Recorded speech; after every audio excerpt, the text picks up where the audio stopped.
Hello, I'm Laura Marin. And I'm Daniel Wilson. And welcome to this week's edition of I.E.News. We have an exciting show for you today, including an album review, entertainment report, and an exclusive interview with the head of our radio department. And I'll be talking to head professor of the recording engineering program. All this and more on this edition of I.E.News. So stay tuned.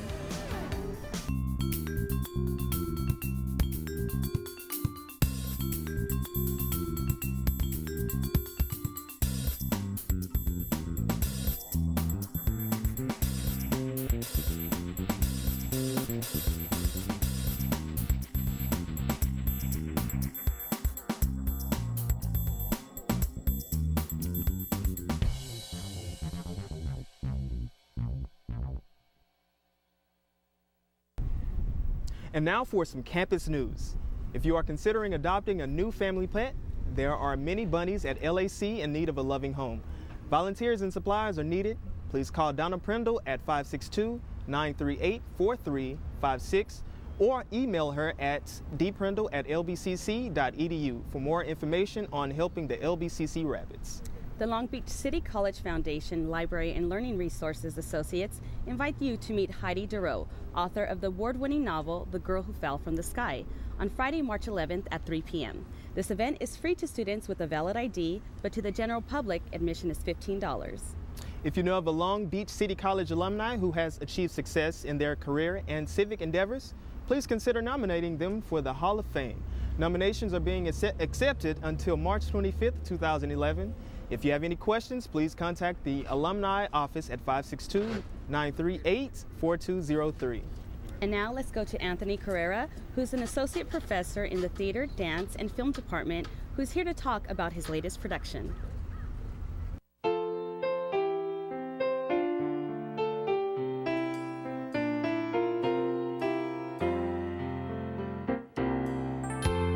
Hello, my name is Tony Carrero, and I'm an acting teacher and a theater director here at Long Beach City College in the Department of Theater, Dance, and Film.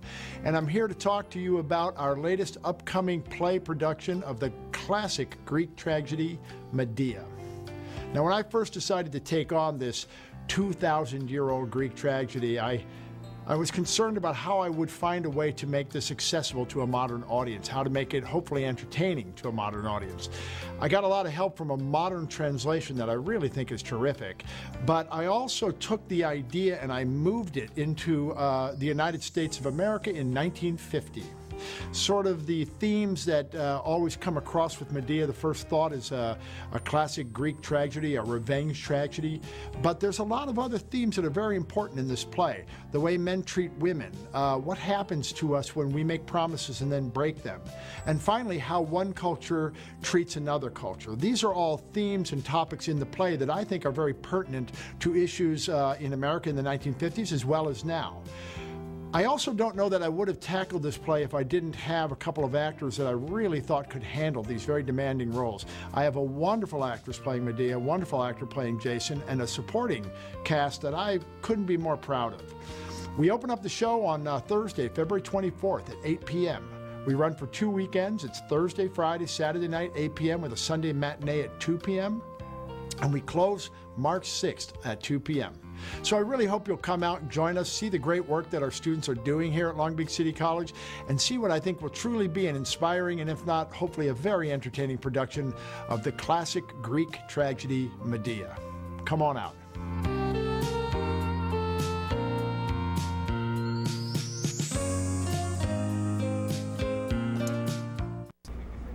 That sounds like a really good production. It really does, Daniel. So come out and support our theater department. Don't go anywhere. I.E.News will be back right after this commercial break. 33 years ago, few people believed that a simple class could make a person smarter. A simple class that could make a person smarter. But now, 3 decades later, LBCC's radio and television department has provided classes for tens of thousands of students of all ages from all over the world. That's because the key classes in the RTV curriculum have been scientifically proven to increase the size of a certain part of the human brain. It's not a gimmick, it's real education. Hi, this is Ken Borgers, an instructor in the Long Beach City College Radio TV department. I have personally researched the curriculum and found it truly effective. We're so sure LBCC will make you smarter. We'll give you classes for just $20 a unit. Call now. You have nothing to lose and a lot to gain. Welcome back. What songs are top of the charts this week? Let's go to NG Beats in the radio studio to find out. Yo, yo, yo, this is Guillotine, repping Miami, Florida. Checking out NG Beats on klbc.org. Truly underground radio, taking flights. Yes, yes, yes, you heard. You are taking flights with NG Beats on klbc.org. Truly underground radio, 1610 AM. Today I'm here to bring you the top 10 hip-hop and R&B songs of the week ranked by radio airplay. Starting at number 10, we got Trey Songz with Love Faces. At number 9, we got Rihanna featuring Drake with What's My Name. At number 8, we got Trey Songz once again with Can't Be Friends.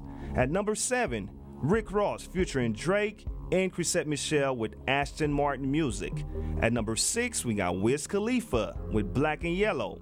At number 5, Chris Brown with No BS. Number 4, Carrie Hilson with Pretty Girl Rock. At number 3 on the charts, we got Lil Wayne featuring Corey Guns with 6 Foot 7 Foot. Number 2, Nicki Minaj with Moment for Life. Sitting at number 1 on the charts this week, we got Jamie Foxx featuring Drake with Fall for Your Type. Well, thank you for joining me, and don't forget to check me out every Fridays from 7 to 9 p.m. Pacific Standard Time on www.klbc.org, 1610 a.m. You can also catch us on Ustream. As a matter of fact, go ahead to our webpage and click on the studio cam, and you can see us live and chat with us. Don't forget to check out our sister station, kctyfm.org. That's 107.7 FM. You can also see them on Ustream on KCTY-LB. Until next time, take flights. Thanks, NG Beats. With spring right around the corner, let's go to I.E.News weather reporter Kana Kashiwadani to find out what kind of weather we can expect for the upcoming week. As the rain dies down here in the west, things are really cooling down across the U.S. Let's begin in the northeast. Possibility for heavy snow are increasing as the storm is drawing cold air southward toward the mid-Atlantic. Up here around Boston and New York, you can expect up to 6 inches of snow. Moving down to Florida, you can expect light showers but mostly clear skies. Over in the Midwest, temperatures are still very low with heavy rain and thunderstorm dominating Tornado Alley. On the West Coast, an active jet stream brings problem to the Oregon-Washington area, but right here in Southern California, skies are clearing up and the temperatures are rising. Let's take a closer look at home. Temperatures remain in mid-60s, Malibu 65 degrees, and Santa Monica 63, and downtown Los Angeles 64 degrees, and here in Long Beach 65 degrees. Let's take a look at the 5-day forecast. On Monday, partly cloudy, 62 degrees high and 64 low. Tuesday, mostly sunny. And Wednesday, temperatures are picking up to 68 degrees high and 48 at night. On Thursday, partly cloudy again, and more the same on Friday. 67 high and 46 at night. That's the weather of this week. I'm Kana Kashiwadani for I.E.News. Thanks, Kana. Don't touch that dial. We still have more I.E. News right after this.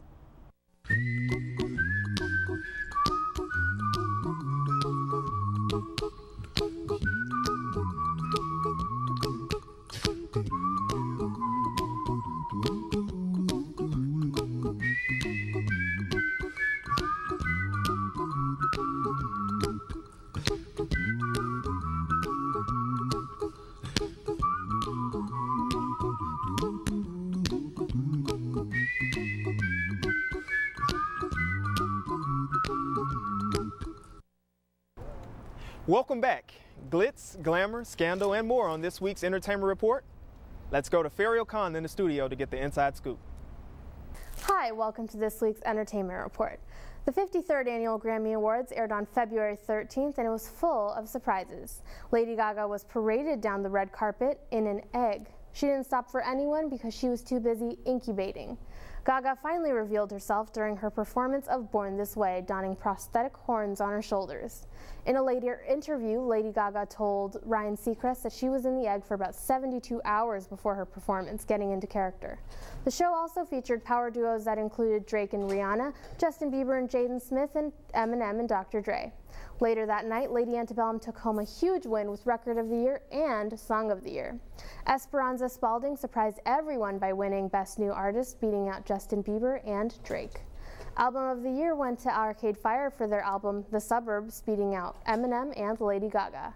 The show finished off with Arcade Fire performing Ready to Start. After the Biebs lost to Esperanza for Best New Artist, his fans decided to do the only thing they could do without getting into trouble with their parents, hacking her Wikipedia page. Comments like, "Justin Bieber deserved it, go die in a hole," and "Who the heck are you?" covered her Wikipedia page. Fact, Esperanza Spalding was not the most popular artist on the nominee list, but she has performed for the Obamas, twice. So back off, tweens. Justin Bieber later went on Chelsea Lately, saying that he was definitely disappointed about losing, but wished her all the best. Well, that about wraps things up for this week. I'm Fariel Khan for I.E.News. Thanks, Fariel. Let's head over to Chris Johnson for a review of a recently debuted album. Hello and welcome to the first ever I.E.News album review. Last Friday, Radiohead released their 8th coming album, King of Limbs, in their usual last-minute fashion. The band announced the release of the record the previous Monday to the surprise of thousands of eager fans. Originally, the album was set to be released on Saturday, but the band decided to release it for download a day early. Over the past few months, there have been a number of hints suggesting that an album was on the way, but nobody had any idea as to when it was going to be released. So when I woke up Monday morning and discovered King of Limbs was going to be released at the end of the week, I was more than excited. Being a huge Radiohead fan myself, my expectations for their upcoming work was very high following the release of their last masterpiece, In Rainbows. So after waiting in eager anticipation, when I first heard the album, well, I was a bit thrown off. Their latest release starts off ethereal and ambient and ends in a very similar fashion. While giving it a listen for the first time, I felt lost in the beats and disconnected vocals while simultaneously pulled in by the feeling it bestows. Needless to say, it's a tricky album to wrap my head around. Summoning the electronic feel of Kid A and Amnesiac, Radiohead has still managed to create something different. The single, Lotus Flower, pulls you into an electronic trance that makes you want to move your limbs, while the shimmering vocals of Codex evoke a comforting and serene feeling. Overall, this album may take you some getting used to. However, I would consider it another success for a band that seems to have no limits. I'm Chris Johnson for I.E.News. Thanks, Chris. Coming up right after the break, my co-anchor has an exclusive interview with Nancy Allen, the head professor of the Recording Engineering Department.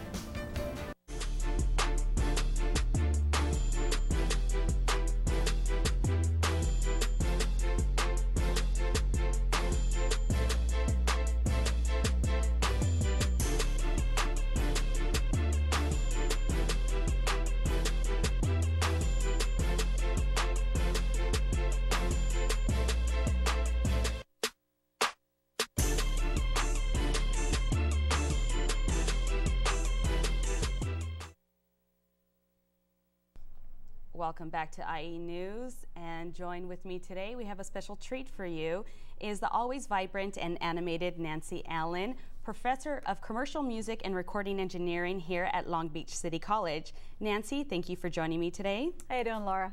Great. Now, for those who don't know about recording engineering, can you talk a little bit about it and the program here at Long Beach City College? Sure.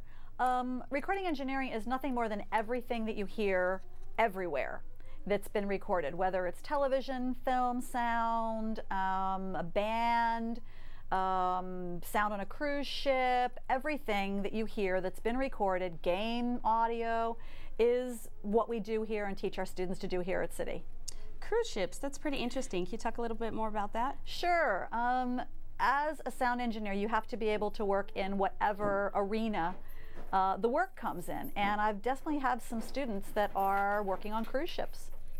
Now, I said recording engineering and commercial music. Is that one and the same, or are there two different areas? Well, commercial music is actually the program, the entire program, and recording engineering is within that commercial music umbrella. We also have performance groups that are commercial music, and some computer technology type classes that are also considered under commercial music. Within the recording component of the commercial music program, there's recording engineering and record producer.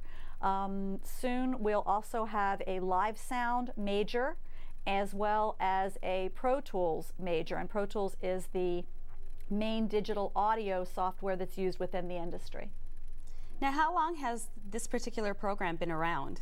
The commercial music program began back in about 1977 when Dr. George Shaw joined the faculty and brought jazz to the music department here at City College. Before that, it was just classical music and choirs and that type of thing. And when Dr. Shaw started, he brought in a whole jazz performance component. In the early 80s, about 79, 80, the first recording engineering class was offered, and it wasn't really a program yet. Middle of the 80s is when I came in and took over the couple of classes that were already on the books and developed the entire program into a program, and then broke it out into engineer and producer. Now, how long have you been a part of this program? I've been hanging out here in Long Beach City College since 19... I'm sorry, what was that? It's funny because I actually began here at the college after having taken some classes in accounting, no less. I actually went over to the payroll department and started working in payroll, and hung out over in the music department over here during all of my breaks and my lunch hours, and ended up working for our media services area here at the college, doing football games and concerts and the sound for that, because they knew that I was involved in sound. And from there, that's how I created the position that I have now and was able to create the program out of it. Oh, okay. Well, let's delve a little more into your background. Now, how many years have you been in the music industry? My first formal band that I was in was when I was 21, but at 11 I was already playing and singing and doing concerts. So since age 11, roughly. Had my first tape recorder at age 10, and from there on, everything that I bought was audio related, whether it was a guitar or a recorder or, you know, whatever. Now, being that you are a professor here, are you still in the music industry? One of the things that we require in the commercial music program is that all of our instructors remain current in the industry, which means we all have to keep working. Even though we have jobs here, we still have to keep working and do professional jobs. Otherwise, the students are offered a disservice if we are not up to date on what's happening. So as far as myself goes, there are several artists that when they come to town, I work with them, one being Jose Feliciano. I do sound with him when he comes to town. The band Oingo Boingo, back in the 90s, I toured with them and am still friends and colleagues of the members of Oingo Boingo. The past two Halloweens, I've co-produced the Halloween shows that the drummer, Johnny Vatos Hernandez, has put together with all the members of the band, minus the lead singer. And just a week or so ago, I took a group of students with me to do a pilot for KDOC. And that's one of the good things about us being current and remaining working, is that the students, we take them with us. I consider every one of my classes an audition, and every project that comes in is an audition. So, you know, if you pass the audition, you get to go with me on these shows, you get to get something real to put on your resume, and you get some real life experience at real clubs. The one Boingo show that we did for Halloween this last time, we did at the Greek Theater, and the other one was at the Grove. And then we did the two House of Blueses, LA and Anaheim. So the students are able to come with us, be under our guidance, but at the same time, they're turned loose and they're expected to be professionals. Well, it sounds like an exciting program. How can students learn more about it? It's really easy. All you have to do is log on to the college's website, lbcc.edu, click on the music link, And under music, you'll find the curriculums for the certificates and AAs within the commercial music program. Recording engineering and record producer are the two that I'm in charge of. And within that, we have not only a full career certificate for both recording engineering and record producer, but also an AA to go with them. And then we have what we call a mini certificate or a certificate of completion. One of them is called Studio Assistant, and the other one is called Pro Tools Assistant. So there are a lot of opportunities. Okay. Now, can students, once they end the program, what does it look like out there in the industry? Can they really make money? You can. Your skills have to be really up to speed. You have to work hard in your classes and get your chops down, because once you graduate, there's no more time to rehearse. There's no more time to practice being great. You have to practice being great while you're in the classes, because once you're out in the real world trying to get a job, everyone expects you to perform as a professional, as a seasoned professional, and be up to speed on all of your skills. But there is plenty of work out there, and it's not just like live sound where you go a gig at a time.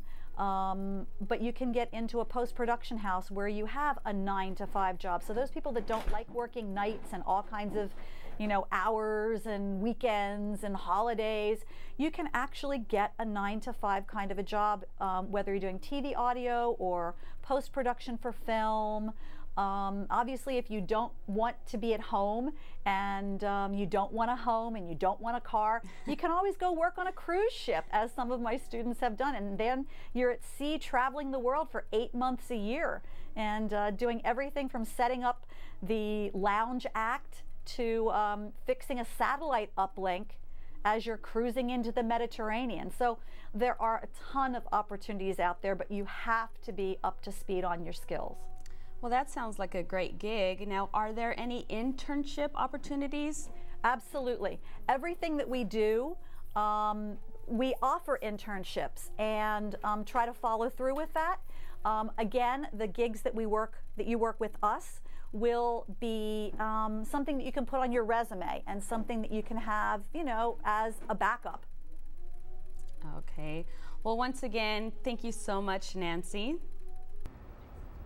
Thanks, Laura and Nancy, for that interview. Are you a fan of Shakespeare and law gnomes? If so, our very own Luz Esparza brings us a movie review you won't want to miss. This week we were at the movies for the film Romeo and Juliet. This wonderful animated tale directed by Kelly Asbury uses William Shakespeare's inspiration and Elton John's music to tell the story of gnomes that overcome the prejudice of their gardens to forge a bond. The two human neighbors who live in attached houses are over-competitive about their outdoor yard's appearance. They collect red and blue gnomes who in their absence battle each other to prove who is the best. Caught up in the middle of this mess are the bright and spirited Romeo, voiced by James McAvoy, and Juliet, voiced by Emily Blunt. The two young gnomes try to avoid tragedy and search for a happy ending to their forbidden love. This movie is full of laughs and includes jokes for all ages. Also, it has great action scenes and the romance of a timeless classic, but with a twist. Still, the film lives or dies on the shoulders of Elton John, who not only provides many of his golden hits as the meat and potatoes of the soundtrack, but also offers up a couple of perfectly sweetened new tones to add to the fun. He even makes a small cameo. Overall, this movie will have you laughing throughout. I'll give it 4 stars out of 5, and I definitely recommend it for all ages. Kids will fall in love with Romeo and Juliet, as the film is full of hearts, loves, and fantastic songs. It will make their emotions go wild. I'm Luz Esparza at the movies. Thanks, Luz. That movie looks amazing. Let's go to Tiana Carson with an exclusive interview with Ken Borgers, the head of our award-winning radio department. Hi, and welcome to this week's edition of I.E.News Spotlight Interview. I'm here with Ken Borgers, the advisor for KLBC radio station. How are you doing today, Ken? Hi, Tiana. Good to be with you. Thanks for joining us. Okay, what is the history behind the radio station here at Long Beach City College? Long Beach City's radio history goes back probably 40 years. We were originally in a little broom closet downstairs in E building. and then gradually expanded out to the ping pong table, pool table area there underneath in the basement of E building. Eventually went through a lot of iterations. We were a cable FM channel for Lakewood for a while. Now we're on the internet, and we broadcast 24 hours a day, 7 days a week, 365. Students do all the programming themselves. They run the radio station. I just act as the advisor. Okay. For a student, after leaving the radio program, what jobs can they look forward to in the radio industry? Oh, we have people around town working in all different areas. Probably our biggest success story right now is DJ K-Quick. She's on K-Date FM, and she does Saturdays from 6 to 10 p.m. We have a guy working down in J-Corps. J-Corps' 8 stations in San Diego. They bounce him around. He was on KPRI originally. And we have a lot of people behind the scenes, too, as producers. One of our guys, Michael Ramos, is the producer for Rick Dees now. So there are opportunities in front of the microphone and behind the microphone. Okay, now there are talks about having a camera rolling live while the radio station is going. Whose idea was that? I think that was Mr. Robert Hirsch's idea, who is the TV person here at Long Beach City College. And it's a great idea because increasingly, you're not just on radio now. All media is multimedia, so radio people have to be adept at playing to the camera too. So having the camera in there streaming while the students are running their radio shows is great experience for them and gets them used to the larger media world, which they're going to have to be involved in if they're going to be in radio. Okay. How did you get your start in radio? I started in school. I went to USC, and at the time KUSC was run by students. It's now professionally staffed, but I started at the college radio station there, and then I got my first commercial job. And let me just give a little plug here. It's a great thing for students to know about if you don't know about it. Southern California Broadcasters Association, scba.com, and they list all the jobs in Southern California in radio and television. And I got my first job from a listing there. Wow. How did you get started here at Long Beach City College? Oh, well, I used to work at KLON, which was a station that was originally licensed to the Long Beach Unified School District and Long Beach City College, and it was located on the PCC campus. And while I was teaching there, I got to know the folks at Long Beach City College's radio TV department. Ray Burton specifically was the coordinator of the radio TV program then, and we did a number of things together. He brought his students over and did some shows on KLON, and from that then I started teaching, and initially I taught down there at PCC. I taught a class in radio, and then started teaching for Ray up here, and I've been here ever since. That was in 1979, a long time ago.